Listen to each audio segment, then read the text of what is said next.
If your creative push has helped you, you can help the show by becoming a patron on Patreon. For $20, $10, $5, or $1 a month, you can not only show your support of the podcast, but also do so much to help to cover all the costs. Head to yourcreativepush.com/Patreon to find out all of the goodies that you can get when you become a patron at each of the levels, and thank you in advance for helping this show. Your Creative Push, episode 243. The world would be a much better, prettier place if people would step out of their left brain and create every day, unleash it on the world.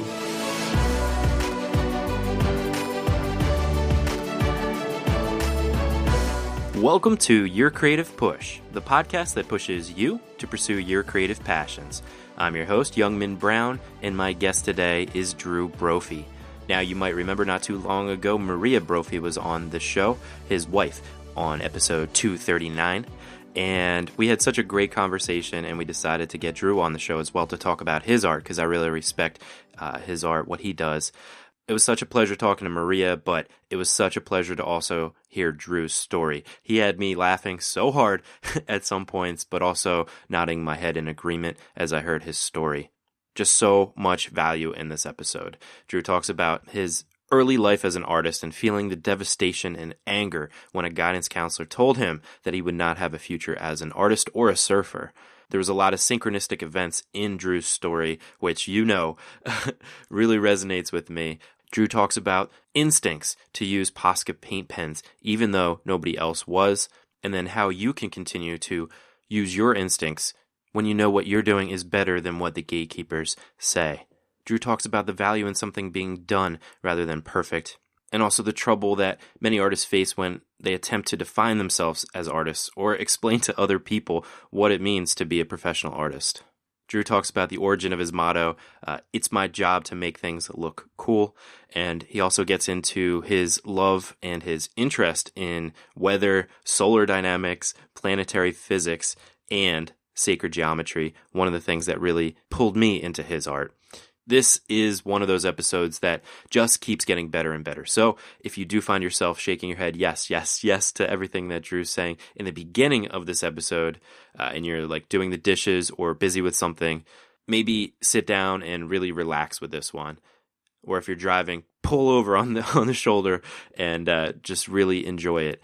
But if you're painting or drawing or doing something creative and actually getting to your work, I'll give you the pass. Just keep getting your work done, because that's the whole point of this show. But this is one of those ones that no matter what creative thing you do, you will be able to take something from this episode. Such a great conversation, and please do enjoy my conversation with Drew Brophy. Drew, welcome to the show, man. Thanks for having me. This is great. No, thanks for being here. We had your wife on the show, Maria. It was a wonderful episode, so I'm really stoked about what you do, your art, and hearing about your story. So thanks very much. All right. All right, so could we start then with your story? Could you give us kind of a brief bio, how you got to the point you are today in your artistic career? Yeah, I mean, it's been a long journey. It's been, 25 years. I guess I've been a professional artist for over 25 years now. And that's all I've ever done. But it didn't start out that way. I mean, I was just a kid who I was always good at art. It wasn't like something I sought out. It was just something that was real natural to me. And, I was always just doing stuff. And so people would ask me to paint the things in school, and I definitely excelled. But unfortunately, there was really not many art programs for me. So it was just kind of doing things on my own. When it came time for me to leave high school and go do something with my life, all my friends and stuff were going off to college, and that really wasn't an opportunity for me. Like I was kind of really a square peg in school. I mean, it wasn't that I wasn't smart. It was just that I didn't fit in. And I think a lot of artists feel that way, especially if you went to a school where arts aren't celebrated. I was also good in music, and then I was also a fantastic surfer, but I unfortunately grew up in South Carolina where the waves are very small, which are great for when you're a little kid. But once when you grow up, it becomes very challenging. I would say that, my saving grace was surfing, actually. And surfing did something special for me, which was this great group of people. It was real tribal, and that group of people embraced the fact that I was a talented surfer, but also that community tried to embrace the individual talents of all the people, you know? So in my case, that was art. Since I was good at art, they would ask me to design the t-shirts for the surfing contest or design stickers for the surfboards. And I was always painting my own surfboard really wild, so I got a lot of attention for that. But more than anything, surfing gave me the opportunity to travel. And even as a really young kid, like 10, 12 years old, I was traveling up and down the East Coast, and that was by car. And then as a young teenager, I was traveling to the Caribbean for surfing contests, and then traveling to California every summer, which for a kid from South Carolina, California might as well have been the moon, you know? It was like, people were like, you're going where? How do you get there? And I can remember when I first flew out of our airport where I grew up, it was a trailer. It was a trailer out in the middle of nowhere, and you'd get on this airplane that would fly you to a bigger city. And I can remember that experience. And long story short, this surfing just got me out into the world. And these groups of surfers embraced my art. But then when I would come back home to my high school, it was like I was back at square one again, you know? I had this great experience, but then I can remember my high school guidance counselor saying to me, you know, Drew, we're really worried about you. Your grades aren't that good, and everybody's going off to college, and, you know, what are you going to do with the rest of your life? And I just sat there and thought, and I was like, you know, I was kind of at a crossroads. And she's like, well, you know, you just can't surf and do art forever. And it really struck a chord with me because those were the two things I was good at. And those were the things that got me out into the world already. And here was the authority on education basically telling me that I couldn't do that. And it devastated me, absolutely crushed me. Like, part of me was like devastated, and part of me was very angry. And I didn't know what to do with it. I was just like, oh my gosh, you know, like, I can't, that's not a possibility. So it left me super depressed. You know, you can just imagine all your friends are going off doing great things, and, you know, you're just kind of struggling. That was the start, and that was the motivation that led to me saying, like, how dare you tell me I can't do the things that I'm good at and the things I dream of? I'm going to prove everybody wrong.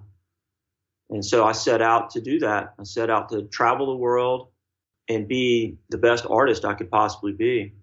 I think your story is great because something we try to promote on this podcast is combining your passions, combining the things that you're really interested in, and especially implementing them into your art or your creativity. You know, if you're into surfing, like, why not try to find a way to combine those two things? So I think that's a real big inspiration for people too. So that initial reaction to that guidance counselor, like when your authority of education essentially tells you that you can't combine these two things, you can't essentially go into life doing the two things that you care the most about. Was it an initial, like, all right, I'm going to prove her wrong right away? Or was there like kind of a period of like downtime where you're just like down on what you're going to do with the rest of your life? Yeah, no, I think it scarred me. It definitely scarred me. Because it wasn't just her reaction. I mean, you got to look at it as like, I was a very accomplished surfer. I mean, I was, you know, number one in my area, and I was, you know, traveling to Hawaii and California and getting accolades there, but then coming home and like I'm a loser, you know, because that's the way they looked at it. Like, surfers were losers. And then on the art level, even though, you know, they were asking me to design the cover of the high school annual or something like that, they're like, but you can't really do this for a living. Like, art's not a real career. And so you're getting these mixed messages. You know, then the reality of just having to make money. So, you know, I always waited tables, and when I was a teenager, and, you know, I did whatever I could to fund my surf trips and, you know, anything I wanted to do. So I wasn't scared of working hard. My family really instilled in me a good work ethic. And I tell you what cured me is my father was a flooring contractor where he did big high rises, and he put me to work ripping out floors in hotels, and I'd have to do a floor a day. And it was super manual labor, super exhausting. And you do that for a few months, and you were like, anything's better than this. That's where it started. And I looked at it one day, I think after a couple years of, wandering, and I did open up like a little art studio in the town I grew up in. And I tried to go to the local college and take some art classes, but the art classes were like for, senior citizens and people taking art classes for electives. Like it wasn't serious. And that left me, like I was like, well, where do people learn how to do stuff? And I couldn't find it. And then I set out to go to schools. I was like, well, I'm going to go to art schools. This is before the internet and stuff. So people really got to realize how hard it was to try to find out this information.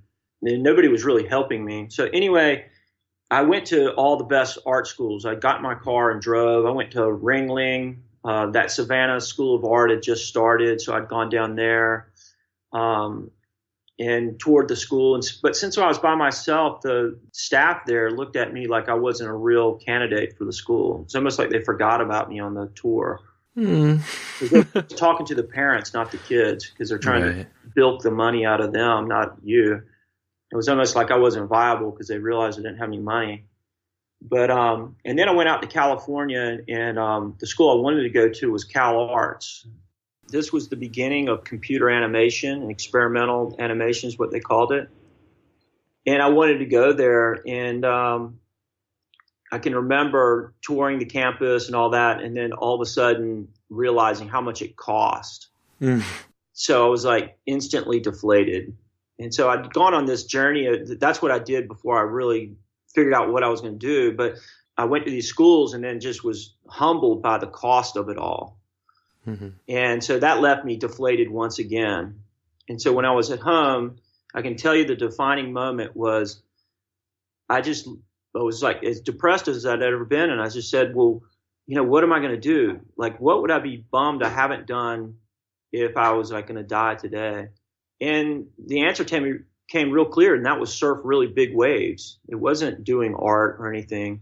I looked at that and I said, okay, that's what I'm going to do, because I felt like I had no other options. And so I saved my money, and I went to this place in Mexico where the waves get really big. And I showed up down there to live for like 3 months to surf big waves. So it was my only plan. Like, it was just like, I'm just leaving, and I'm leaving everything behind. I'm going to go do this.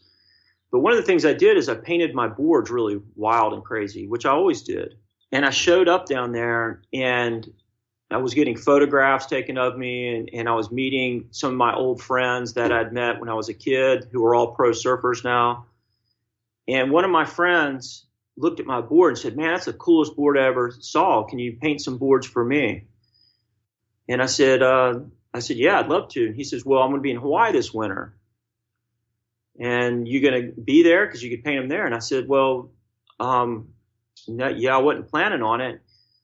But then something sparked in my brain, and I said, do you think if I went to Hawaii I could get a job painting surfboards? And he said, absolutely. And I can say that moment was the moment where it triggered, like, oh my gosh, I could be painting surfboards and traveling the world and still living my dream of surfing. And so that's what I grabbed onto, is that intention. And that was a real life changer. Just that gave me hope. I was like 20 years old. And when I got home, a very synchronicity type of thing happened. Yes, I love these. So, that was my intention. That was what was happening. I had gotten pictures in the Surfer magazine from that trip. And so I got a little bit of momentum. And the only reason my pictures were in the magazine were because my boards were all crazy painted. And that was not the norm. Normally, people just had white surfboards at this point. Right. I get home, and I'm like over partying. I'm over doing anything like most 20-something-year-old kids. But I'm like, I like to hang out with my friends and listen to music. And I'm in this little bar, and I'm overhearing this guy talk about Hawaii. And my ears perk up, and he's talking about working in a factory where they make surfboards in Hawaii.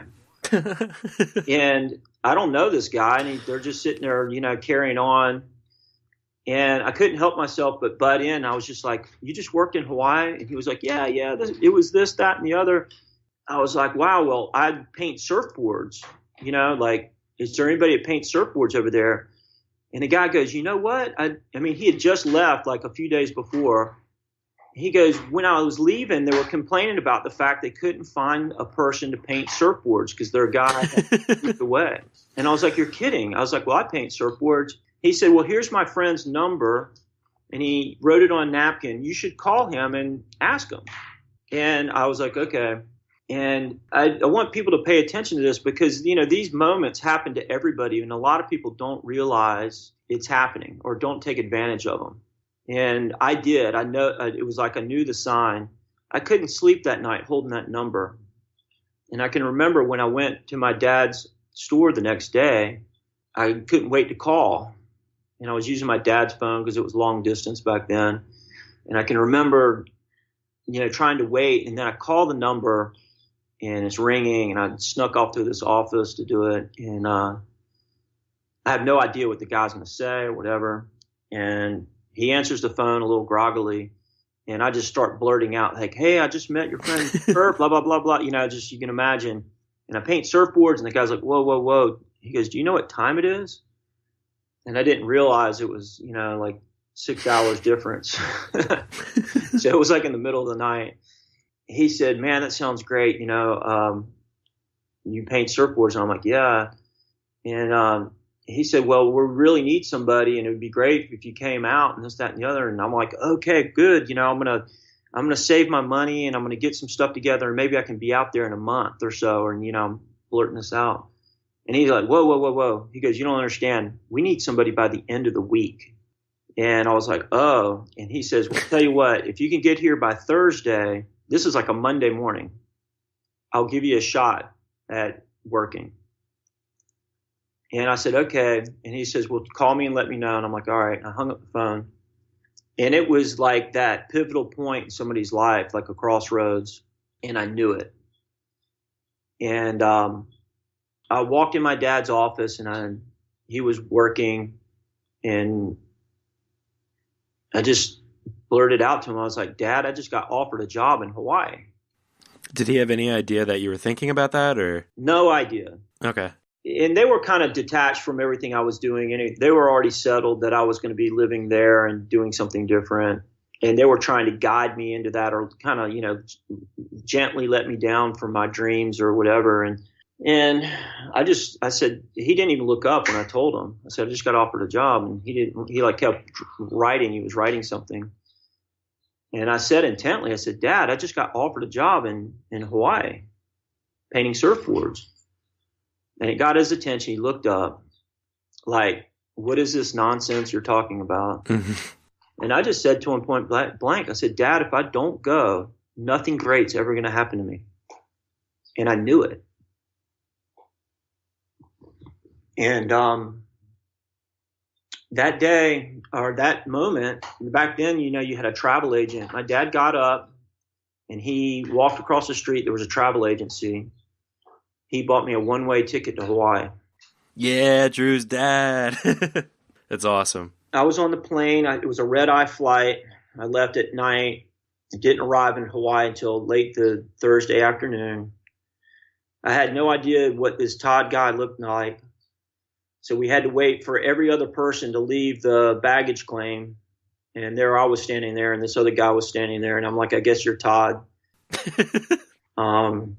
Todd took me right to the factory where they made surfboards. And so people got to understand it was an artistic job, but it was more of a technical job that painting surfboards, kind of like painting cars or something. So not all of them are artistic. But the way I looked at it was as if I was using my creativeness and my, being able to use color and painting, that it was good enough. I show up in this factory and I was instantly surrounded by all the best craftsmen and shapers and surfers in the whole world. So I went from nowhere, South Carolina, to ground zero for surfing madness. The guy who ran the factory, they had a real problem. They had 30 surfboards that had to be painted identically. But the problem was they were really small. They were for a restaurant. And that's why the other airbrusher quit, was because it was like an impossible task. they said, okay, well, this is it. These boards need to be done by Monday. If you can pull this off, you can have the job.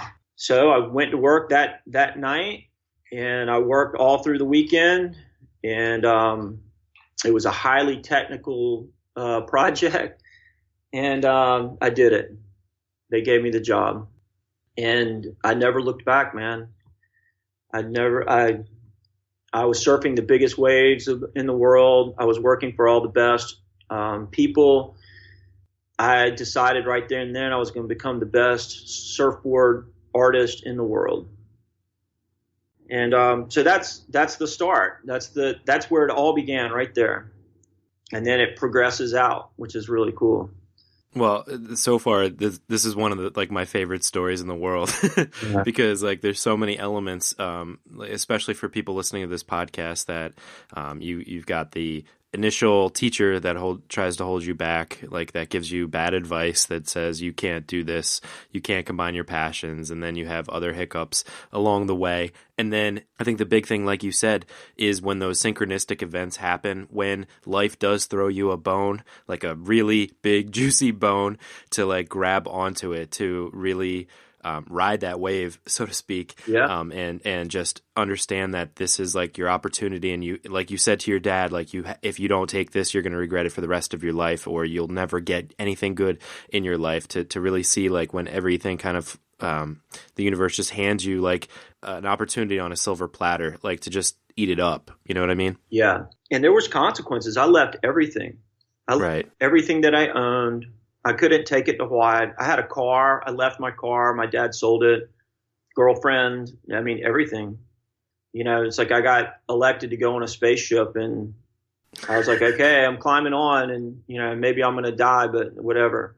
What's interesting about the whole story is that's where it began. And even in Hawaii, I had to do the same thing. My motto became, because I didn't want to just paint surfboards the technical way.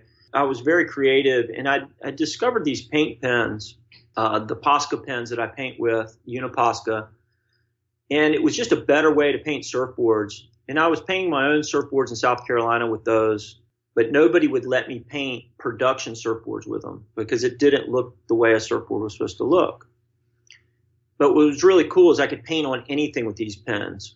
And so I painted my own boards, and I painted some of the underground pro surfers in Hawaii with their boards with them. And what was different is it allowed me to way more creativity. You painted on the fiberglass instead of the foam. And the best way I can describe the technical way of painting is almost like painting with airbrush guns on the core of the surfboard, kind of like painting a car. And, you can do some airbrush work and stuff like that, but it's not very creative. You just can't get paid enough money for the amount of work it would be to do the technical job. So you only get paid anywhere from $20 to $50 a board. But then with the Posca pens, I could make way more money and be way more creative in a shorter amount of time, and then charge either the same amount of money or $100 to do something really cool. And I could do it in my living room, just painting. Whereas the technical job's really dirty. You're getting spray stuff all over you. You're filthy by the end of the day. But I was making money being creative, so I was happy. But I always would leave the door open of hey, I'll paint anything. And so I got work. I got work painting all the signs in Haleiwa where I was living in Hawaii. And I was designing T-shirts for people. And so I was already setting my company up of I can do anything. Now, I didn't have any training. Nobody ever taught me how to do anything. But I was smart enough to know if somebody gave me an opportunity, I would say yes. And then I would figure it out later. And now you got the internet. I mean, it's one of the best times to be an artist. I mean, you can figure out anything now. I mean, back then, you really had to track somebody down that knew how to do this, or, you had to do a lot of testing. So I can remember that, there was a contest in Hawaii called the Pipe Masters, and I'm standing there on the beach, and they had just gotten a thing where they couldn't put up these banners they put this big giant wall up where they put banners for all the sponsors, and the city had just passed an ordinance that you couldn't do that. They thought it was ugly. So then they had this big giant 40-foot wall by 18 feet high sitting in the middle of the contest site. And the contest director says, "Hey, Drew, do you think you could paint that?" And I said, "Absolutely." I had never painted a mural in my life. and I just said, "Absolutely." And so the next thing you knew is, I was buying paint and I was painting a mural and figuring it out on the fly, in front of thousands of people. And that's just the way I rolled. Like, I just wasn't scared. And I couldn't afford to say no to things, because even though I had a job, I wasn't making that much money. If I got an opportunity, I had to take it, and I had to do the best I possibly could. You have to be kind to people. You have to be able to talk to people. And so all these things that I guess I had learned in my life kind of got me to where I was. Being able to talk to people was one. And, so it takes a lot more than just art. And so I had a lot of skills other than art. And let me back up. I was not the best artist. I mean, it wasn't like I was like just some savant that like did everything great. I mean, my stuff was messy. It was primitive. I had no training. I didn't even know what anything did. Nobody even taught me colors or nothing. And I was just doing the best I could with what I had. I would say it was all the other traits that compensated for my lack of skill. And I was very honorable being from the South. If you say you're going to get something done, you're going to get it done. And that was another thing I noticed out in the world, was a lot of people would say they were going to do things and not do it. I was the exact opposite. If I said I was going to Mexico to live for 3 months, people said, "Yeah, right." But I would go. And then I'd come back and people were like, "Oh, wow, he means what he says he's going to do." So when somebody hired me to paint something for them and I said I would do it and it'd be done by the morning, it would be done in the morning. So early on, I built up a reputation as a person who got things done. And for all your listeners out there, I mean, it being done and being late and look better, being done always wins. If somebody needs something done, it doesn't matter how great it is if it's not done. If you're creating some masterpiece and they're like, "Oh yeah, but it's going to be awesome," and like, well, I needed it yesterday. Who cares if it looks awesome now? So I think that's a good point that I learned. At some point, the person hiring you is not hiring you to create a masterpiece. They're hiring you to get something finished in a given amount of time, or for a specific purpose. So that's what you need to aim at, not necessarily just making it like this, masterpiece. And the other thing is, like, a lot of people, they get a job and they want to put their best foot forward and create some kind of masterpiece. I mean, who doesn't? I mean, I think every artist has a masterpiece in them. But if somebody's paying you $500 and you give them a $500 paint job, you don't give them a $1,000 one. Even though you have the ability to. I mean, it's just time and money at that point, because then they're going to expect a $1,000 paint job for $500.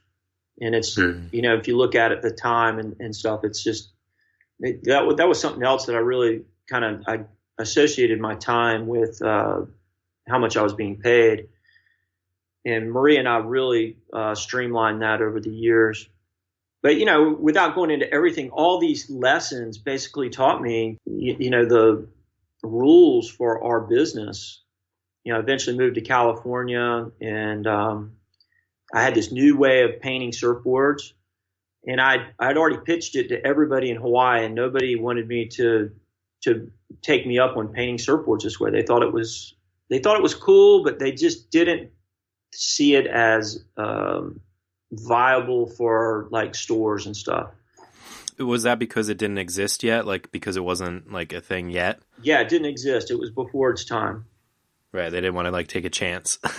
Yeah, they're like because it looked way different. Like like surfboards looked a certain way. Like, so we were making boards that were selling in stores. So this was a factory where we made the things for, to be sold in surf shops and stuff all over the world. And so it was risky to them. If you could always sell a surfboard white, and then if you painted it, maybe it's going to sell better, or maybe it's not going to sell at all.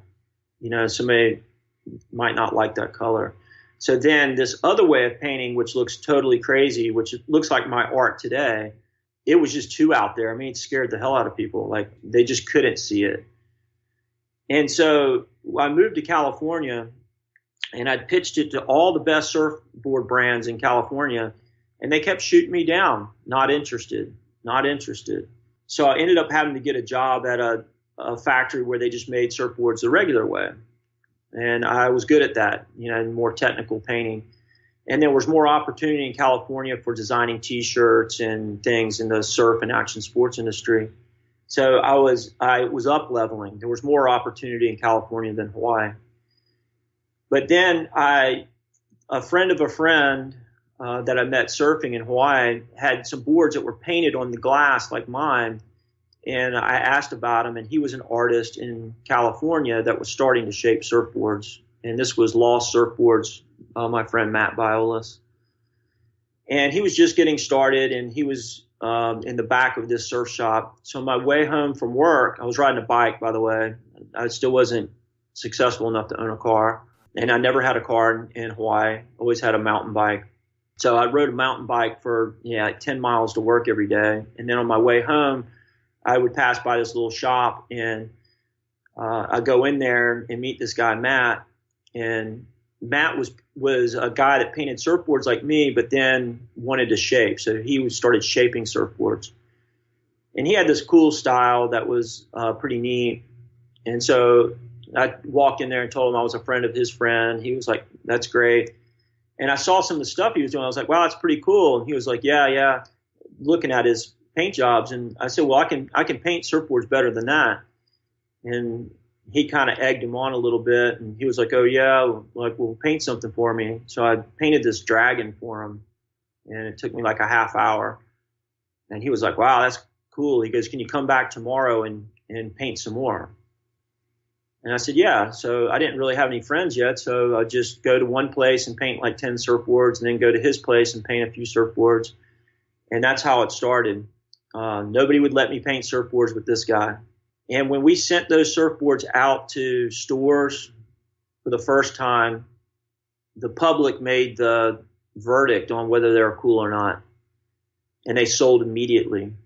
Matt and I, if you can just imagine jumping on another skyrocket, like we went from two guys who didn't own cars. We didn't have anything going on. I mean, we literally were showing up at places and painting hundreds and hundreds of surfboards. He would shape and I would paint.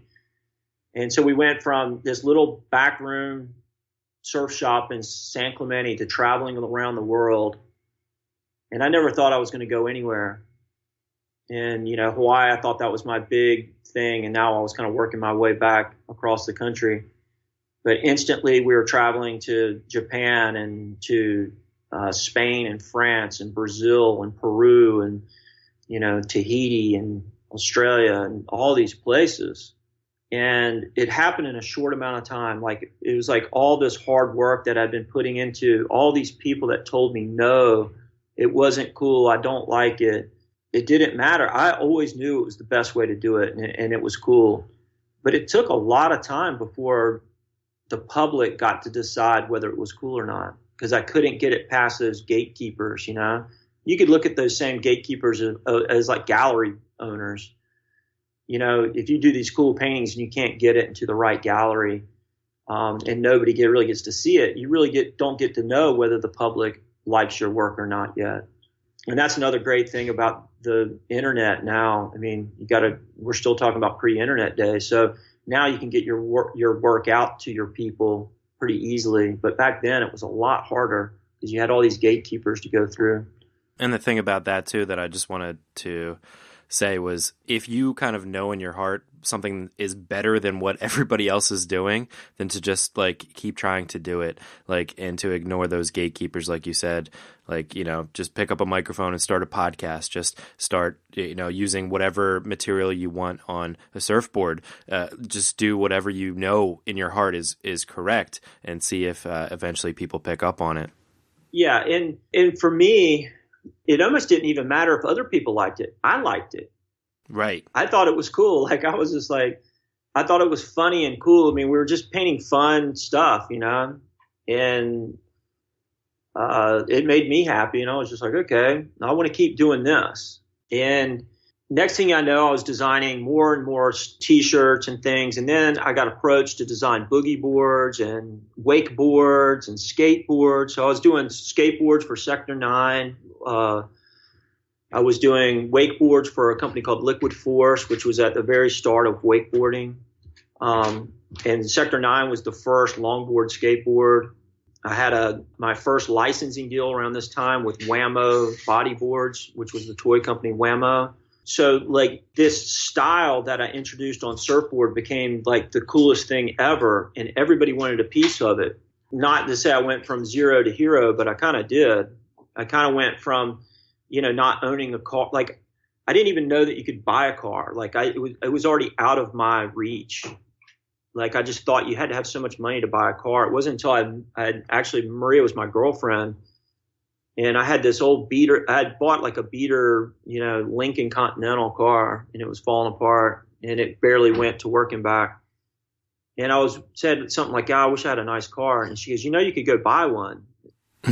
Like, just, I was making a lot of money, but it didn't compute to me. I mean, it just shows you where my mindset was, because it wasn't about the money and all that kind of stuff. I mean, I wanted enough money to do the things I wanted to do, and everything else was like kind of in my mind too far out of reach, and it really never was. I just didn't realize that. It's the same with school. Like school was never out of my reach. It just, in my mind it was. If I would have realized that when I was younger, I would have probably gone to Cal Arts and been designing movies right now. But it took me a long time to learn that lesson. So I remember the day Maria I said, well, you make enough money, you can go buy a car. And we went and bought a car that afternoon. And so, she helped me a lot with that. So I had the artistic skill and the earning power to, do all these things. But mentally, like I just, it's kind of like operating this computer or whatever. It's Skype and stuff. It's, I'm so focused on the creative side of it. Like sometimes these technical things evade me. But and so after all these, tapping into designing all these products for the action sports industry in this style that I created with the Posca pens, everything kind of like went into a whole new gear. We wanted to figure out how to, Maria was my girlfriend, and then we got married there shortly thereafter. That's when we started getting surface about our business. Up until then, everything was real loosey-goosey with, getting paid, and, the surf industry is real notorious. We call it the bro deal, like, okay, I'll trade you surfboards for this, or I'll trade you a wetsuit for that. And, it works really good until you decide to have a family and stuff. So that's when we had to get serious about our business, and we really paid attention to, the business practices. And at the time, Maria had another job working in an insurance business, and she might have talked about this. Mm-hmm. And, here it was, I was this surfer that was getting paid to travel around the world doing art. And the problem was she couldn't go with me. That kind of felt bad, getting this opportunity to go work in France or something, and she can't go. We wanted our life, early on. The way I looked at it is I wanted to create a life that everything that we did together benefited us in every way. So if I get an opportunity to go to France, we both go. And so it took a while. I kept telling her that, as soon as she quits her job and works with me, that's when our business is going to take off. And I knew it because she was so smart. But she was nervous because she was leaving this high-paying job, and my art career really wasn't. I did well for a young guy, but not maybe supporting a whole household yet. Something happened at work that made her realize that she was spending all her days with these people that she didn't want to spend her days with, and no amount of money was going to make that any better. And she quit. And I think just a few weeks to a month after that, we were on a plane to Australia with no plan other than we're going to figure it out. I mean, that's how we were rolling back then. I was never worried about anything like this leap of faith. And we show up in Australia, and I run into like one of the best shapers in Australia, and he offers me a job on the spot and says, "Oh, well, where are you going to stay?" And I said, "I don't know." And he goes, "I'll put you up in a house. Just work for a week." And I'm like, "Okay." So that's the type of opportunities that would happen to us just by committing to going to somewhere. You know, that was like the next level. Once Maria quit her job, that was the way, you know, we started doing things. We started traveling more together. We started doing bigger and bigger projects. You know, everything that's in Maria's book, the things that we learned the hard way along the way. Yeah, I'm just now like being in this place that we're at now, and you know, seeing her book in print is pretty amazing because everything that's in there was learned. We learned it. You know, it's not like somebody gave us that information. These are things that we had to learn the hard way. So to be able to give it to somebody else is amazing.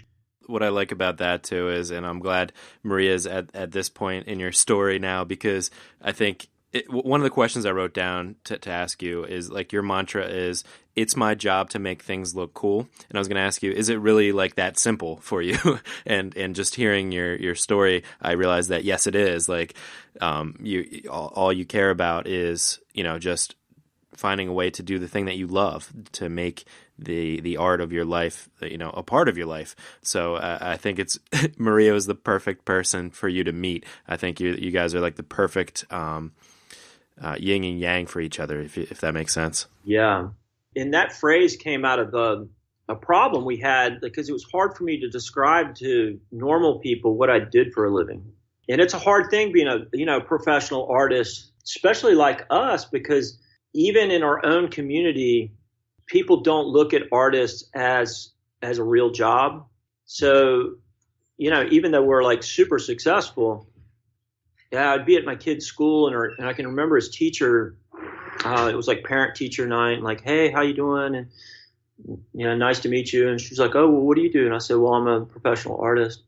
And she goes, "Well, what do you do for your real job?" Without even hesitating.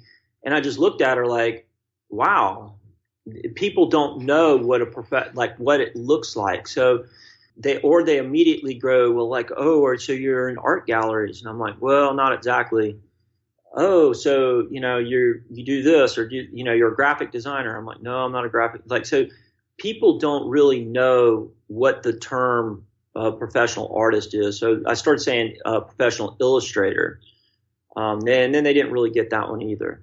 I think a lot of even artists don't know what what it looks like to be a professional artist. And I think that's because you have to, like you did precisely, is carve your own path and really follow the thing that you love the most and find your own ways to make art. It's not like going to galleries. It's not, you know, the traditional way, like the really hard way that everybody else is like kind of trying. It is like Maria's book talks about, it's finding your own niche, asking yourself those serious questions about what you care about, and then following that path and finding a way on your own. And I think that's the scary thing for people, is they don't want, you know, they kind of want that cookie cutter thing that a college is going to tell them how to do, but it's not like that. And it's scary, but it's also very liberating to find your own path.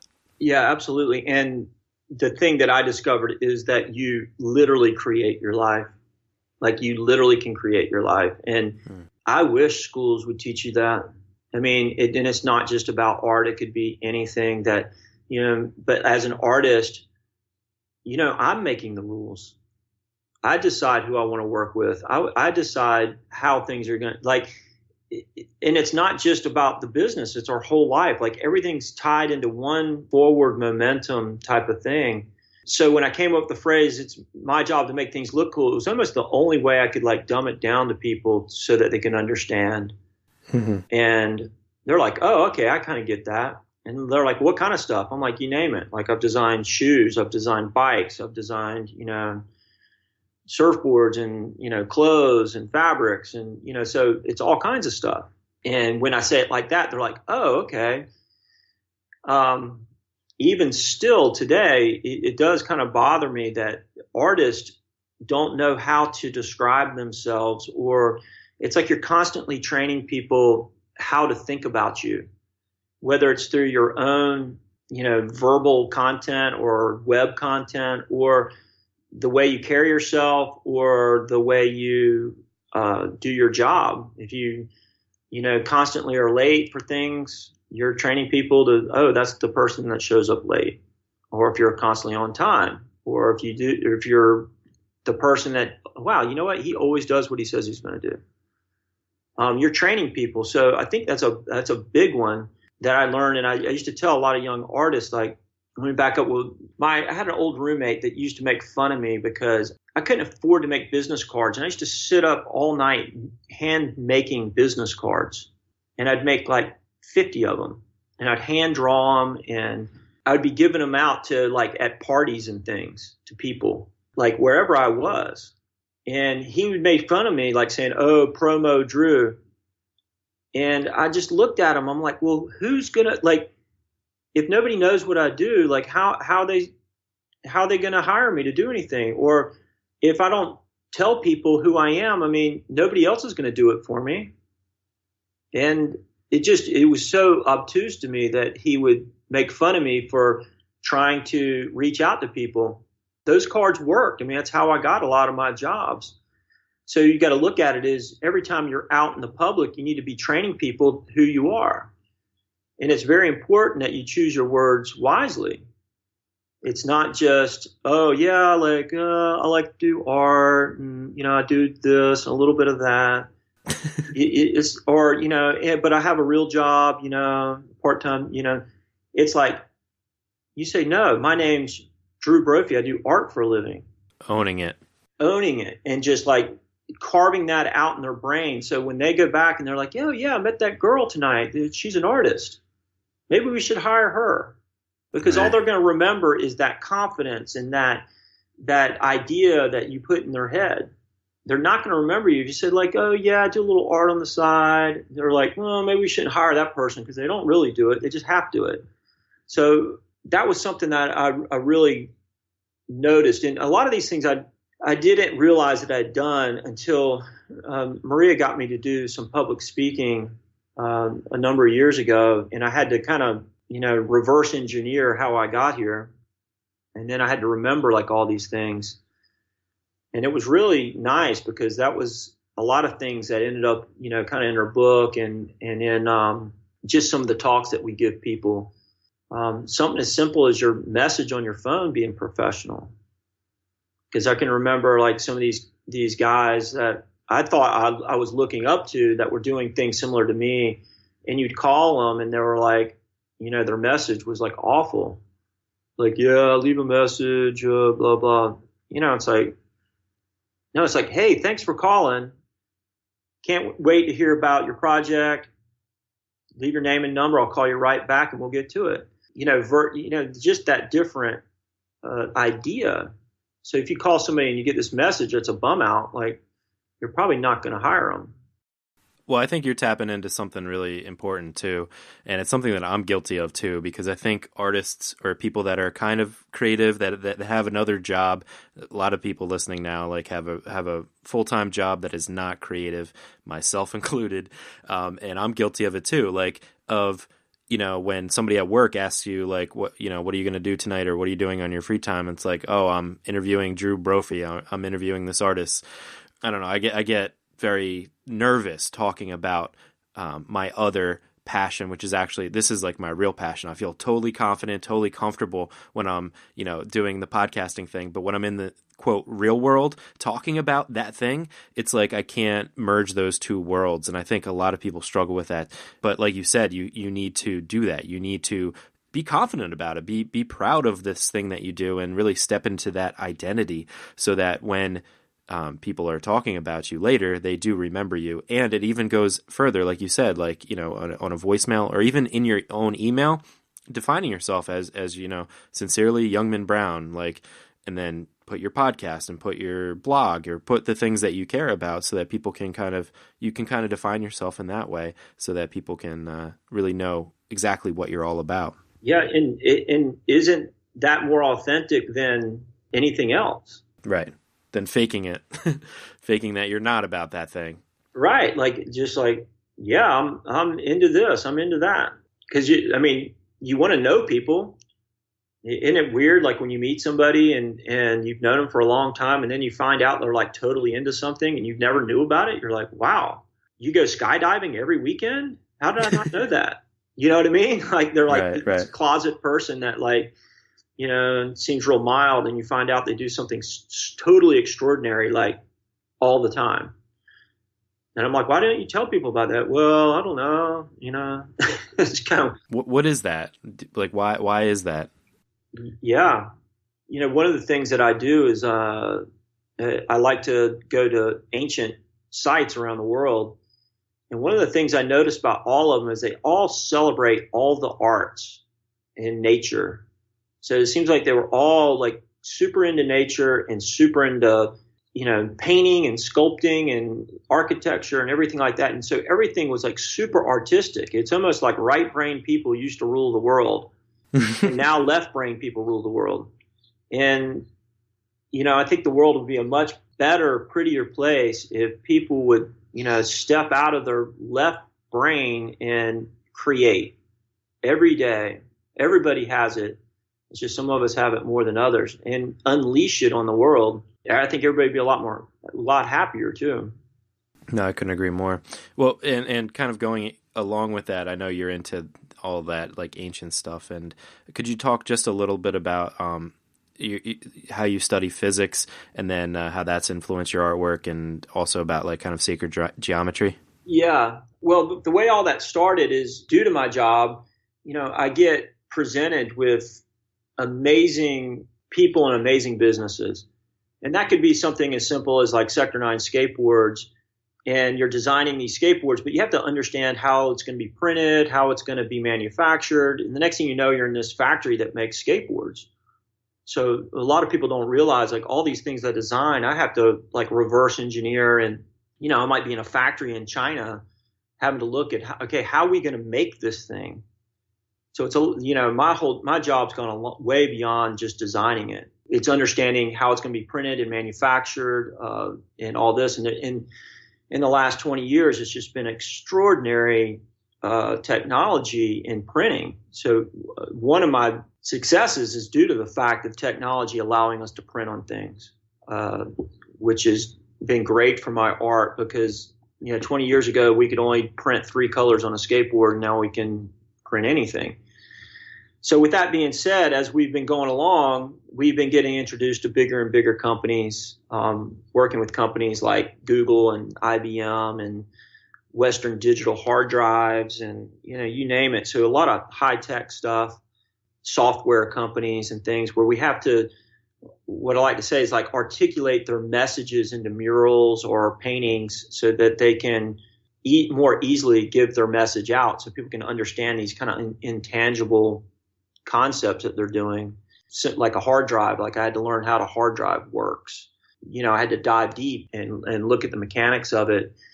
That's how I kind of got introduced to, physics and sacred geometry and things. And that was also paired with a lifelong passion of surfing. My passion is surfing, not just normal surfing, but trying to chase big waves for myself. It takes a lot of effort to jump on a plane and go somewhere, or be there on a day when the waves are going to be big.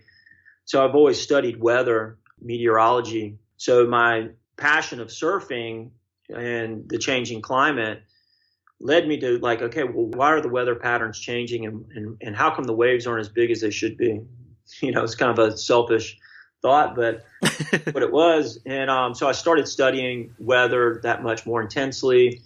I started going to seminars about weather and conferences, and then that led me to a group that is studying space weather.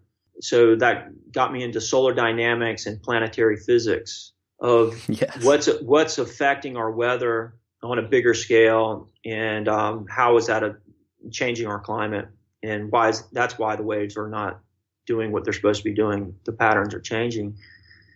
And that was just such a wealth of information, and so I'm doing that on the side. And then I think the big trigger was I got hired by a company, Greenfield Naturals. It was a small company that was designing systems for big agriculture to structure water for farming. And so, you imagine getting this call and you're like, they want to hire you to articulate their message. And so I had never heard of structured water. And so they start sending me all this information. And I learned more about water in 1 week by working with this company than I ever knew existed. And then it paired up with what I was learning with meteorology and solar dynamics to like how things are like kind of like the mechanism in which information's changed with electromagnetic fields. It gets kind of heady quick, but you pair that with, at the same time, I was working with companies like Western Digital, which is all electromagnetic energy too, of how we store data on disks and through binary code and stuff like that. And so it all kind of synergized into this concept of like, wow, this is how the world works, this electromagnetic frequency of all the energy. So I started getting into sacred geometry, like studying, like, well, what is this? What are these shapes and things that ancient people were trying to tell us? And it's like it's a language. And it just became real interesting to me. And it wasn't like I saw a picture of the flower of life on the internet and got interested. It was actually through this other way of studying nature and really studying nature. I mean, really starting to understand these mechanisms. And that just has led me down a whole nother path of art. So that's kind of where my fine art is going. It's me desperately trying to understand what it is I'm reading about. Right. Which again goes into, the things that you're interested in, try to merge them into your art or try to like explore life through that lens, if that makes sense. Yeah. And I think in order to do good art, it has to be authentic. Your passion has to be real. It has to come from a real place. If somebody wants to hire me to paint something that, I'm not really interested in or good at, I usually decline it. Like I've been approached to design snowboards for years by companies. And it's not that I hate snowboarding. It's not something I'm passionate about. To me, it would come off as inauthentic, it would come off as just, like this guy doesn't know what he's doing. It's kind of like a guy who don't surf designing surfboards. A surfboard would definitely just look at it like, oh, what's this? So I think that's another thing is, you have to be passionate about the things that you're creating and dive in. Like whenever I get hired by one of these companies, it's not like they're handing me some photographs to merge together. I mean, I have to go study what it is. And then that leads me to ideas of my own that create this artwork. It's just neat that way. It's the only way I know how to do it. So it is, I like the word authentic because it's like, okay, I learned this information and then I, translated it into a painting so other people can understand. And that's kind of what art is, that articulation. You're taking this information and trying to create something that allows other people to see it. And you kind of take it for granted as an artist that everybody sees the world the way you do, but they don't. It's like you have more perception than the rest of these people. And, I think that a lot of people are walking around with not seeing probably 75% of what's going on. And an artist or a musician or any of the arts or even like a chef or something is bringing out the details and allowing the other people to experience them. That's why artists are so important. Just imagination on its own. It's like somebody like Stephen Jobs of like, he didn't create pictures, but he had the vision of creating something that nobody else had envisioned doing. Okay, I'm going to make this little device that's really small, that's going to contain all this information. I'm going to hire the engineers to make the things smaller and smaller so we can have this iPhone in our hand. I mean, that was his artistic mind, did that. I think people really need to understand that's why art's so important. The photographer's the best example I can think of because everybody thinks it's so simple, like, oh, I could take that picture. And they're like, no, you couldn't, because the photographer is the one that noticed something one day and said, okay, I want to capture that. And in order to capture that, I got to be prepared and I got to know my equipment. And so the next time it happens, I can grab it and somebody sees that picture and thinks it's an amazing picture, but, oh, he got lucky. I could take that picture. And you would say, no, you couldn't, because you wouldn't even have seen it in the first place. It would have just blipped by you in a second and you wouldn't even have noticed it happen. But the photographer was waiting for it and took the picture and slowed it down, freeze framed it so everybody else could enjoy it. That's what we're all doing in our own little way, whatever discipline it is. I love that. Yeah. I think that it's also really important for, if you do have that eye for whatever your creative passion is, like if you do have that extra 75%, like if you're tapped into that creative energy, it's kind of your responsibility to share it with the rest of the people that can't. I think that when you see it as a responsibility, as like a superpower almost, that kind of can help to encourage you to really pursue that passion, to start, like we were talking about before, defining yourself by that thing, and to really make those two kind of Venn diagrams of your art life and then your like the real world, try to merge those two things together. I think that can really help. Yeah. Drew, dude, first of all, thank you so much for sharing your story. This has been an amazing kind of insight into your mind as an artist. But before we let you go, we like to end with the final push, and that's where I ask you to reach through the microphone and grab the shoulder of one of the listeners that you've already really inspired today, and just give them your best final words of advice and really push them to pursue their own creative passions. Oh, yeah. Wow, let's see. I never really set out to be an artist. All I set out to do was be happy. So strive for that. Wake up every morning. What makes you happy? I do that every day. I've done that with Maria and my family.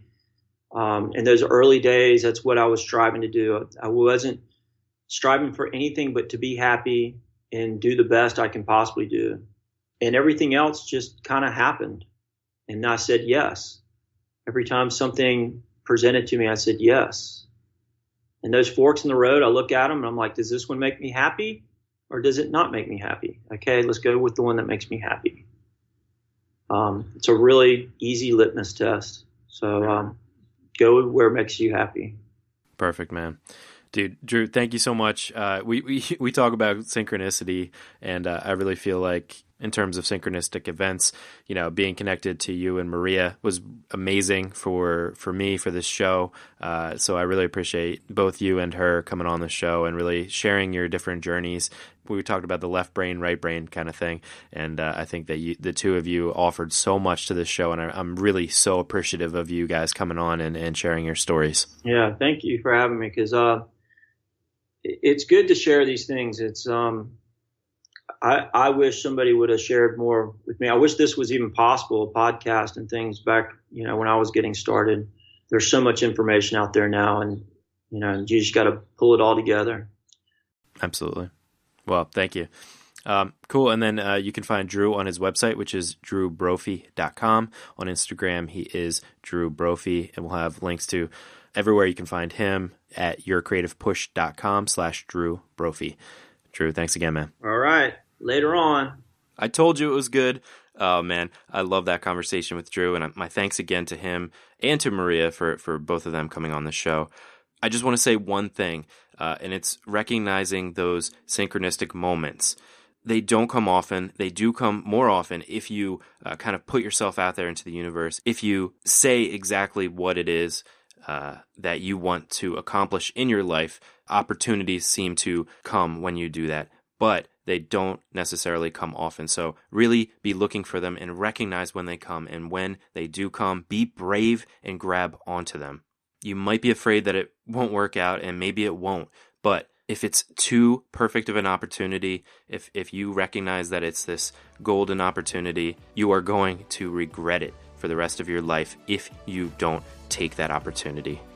But that's all I wanted to say, because the conversation with Drew actually kept going after we said goodbye, and I wanted to include that for you here at the end of the episode. So I just wanted to make sure that you are looking out for those synchronistic moments, those golden opportunities, so that you really do grab on and dive deep.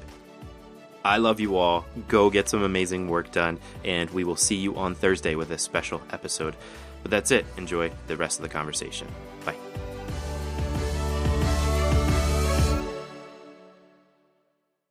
Well, it's just honest, Yeah. real life stuff. And I think that's what everybody's going through. I mean, I think about the stuff I went through, and man, I felt so alone. And I know there's a lot of artists out there that feel that way. And I wish I would have said it on the podcast, but a good statement is you're not doing anything wrong. It's just hard. And I say that a lot because I get a lot of artists in my studio, and they go in there and they see like how much stuff I do every day, and they're like, "Oh my gosh, like this is what it takes." And I'm like, "Well, it didn't start out here. It started out a lot smaller." And they seem a lot of the people feel like real lost. And I just say, you're not doing anything wrong. It's just hard. You just got to keep going. No, but I think you're right. And I think it's, I don't think people kind of like I was saying in the episode, like, it's hard to be honest about what you're going through as in your like creative passions when nobody around you is talking about it because they're all afraid to talk about it. Because I don't know, I think that's the whole purpose of this podcast, is to like have a voice for people that are, very, 25 years like you down the line to be able to see that, it's a struggle. It's a difficult thing and everybody goes through it. I think that can really lift people up. Well, especially when, 90% plus of the population is going in a different direction of like, right. And you don't fit into that. Right. The factory mentality. Yeah. Or, the corporate mentality or whatever. Another thing that I always say is like, and I told this to Maria when she quit her job, I'm like, being where I am, especially where I was and still today, it's like waking up every morning and you're unemployed. You're like, how am I going to make money today doing what I'm good at? And that was the way I woke up every morning. And I would have to figure it out, and I would have to have the confidence to say that I'm going to make it happen. In Maria's case, she was making a lot of money, but she was on a salary, right? So she was at a finite amount of money that she could make. And I had to explain to her, I'm like, okay, now this week I could either be totally unemployed or I could make $10,000 this week, depending on, how it went down. And if she told me we needed to make $20,000, technically it was still possible. In her job, it wasn't. She was going to only make a certain amount of money, and that's all she was going to make. So, it's this mindset of like, when we've had problems and we've had to make it happen, we would never have been able to make it happen with a normal job. We've had to make enormous amounts of money in a short amount of time, and it's just not possible in other jobs. And in this job, it really is. So you kind of got to look at that other spectrum. You're unemployed one morning, but at the end of the week, you could possibly earn a tremendous amount of money, which is a really neat way to look at it. And another interesting thing is, I get hired by these companies to do projects, and I'm usually working with like an in-house graphic designer or art director or something. And it's totally stupid, but like I'm not qualified to work at any of these companies. I would never be, since I have no education or anything, I would technically not be hireable. Like I couldn't have that job as the art director or the graphic designer or at one of these companies, right? But the funny thing is they're sometimes paying me more money than that guy makes all year. So I wouldn't want that job. And so it's like one of those things where, when you really started analyzing some of these things, you're like, wow, okay, so my world's like totally different than this other world that everybody else is living in. And so I think artists don't realize how much opportunity they actually have in front of them. They actually, and I used to be one of them. I used to think that I was being held back due to my lack of education and lack of, understanding of the way everybody else was doing things. But it was actually a blessing, because I sidestepped the system. Like I don't live within the system. I live outside of it. And it's a neat place to be. Yeah. Well, it's a necessary place to be too, I think. Yeah. But I mean, that really shocked me when I realized that I wouldn't be able, I'm not hireable by these companies to work in their organization. And the jobs that they have available for artists are not that well paying. And so my person that I might be working with in that company is really not, it's like a safe place for him, but he's really not making that much money. Right. Not that it's all about money, but it's like putting that in perspective in my mind was a big step for me. Well, I think the thing that like scares people though is that like it's that's great, like, but it's also scary because of the, it's great to have like a big sum of money that you can make, like the, limitless possibilities, but there's also the zero possibility too, like that you could have a month where you're not making anything or no opportunities are coming, or more than a month, Yeah. And I think that's the thing that holds people back is that other possibility of there being no work, nothing going on, and that holds them back, or keeps them at that kind of secure place where they're never going to move forward. Yeah. And that's just fear and low self-confidence. Right. We've definitely had that. I mean, where we're like, gosh, there's just there's nothing going on. I mean, 2008 was like that. Half the companies we were doing business with disappeared. Right. That's when I graduated college. Right. So, no jobs. And then the other half of the companies we're working with, our contact people got fired. So you basically lost that account too. Because you lose your contacts, it's over. Right. And so that was a very scary time for us too. But that just meant, we had to pull back the reins on everything, just make everything lean and mean and try not to spend money. And, it was painful. But at the end of the day, we didn't talk about this in the podcast, but during that time, we had no work lined up. And that's when we went and traveled the country for like 5 months in our van. We went camping. And what was funny is since we made that intention to do that, to go all these places, we started getting jobs around the country because we couldn't get jobs at home.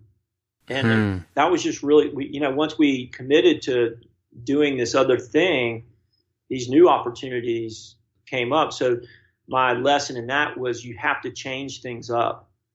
When something's not working, you just can't show up to your office every day and say, okay, well, I don't have any work. You have to change something. And that change that we did, it worked. We got this, a couple of huge jobs while we were traveling. We had a business meeting while we were visiting Mount Rushmore. How ridiculous. Awesome. We're sitting at Mount Rushmore having a conference call while we're looking at it. I just was giggling to myself, just like, wow, technology's allowed us to do that, but it felt good. It felt good. I don't know. We're not scared, we just keep going. And, it's worked. So that's why Maria wrote the book. And I'm just hoping it inspires people to, just push a little bit more. Because that's what we've been doing, pushing. We keep pushing out there. We'll see where it takes us. Well, that's the right word for this podcast. Yeah. Yeah.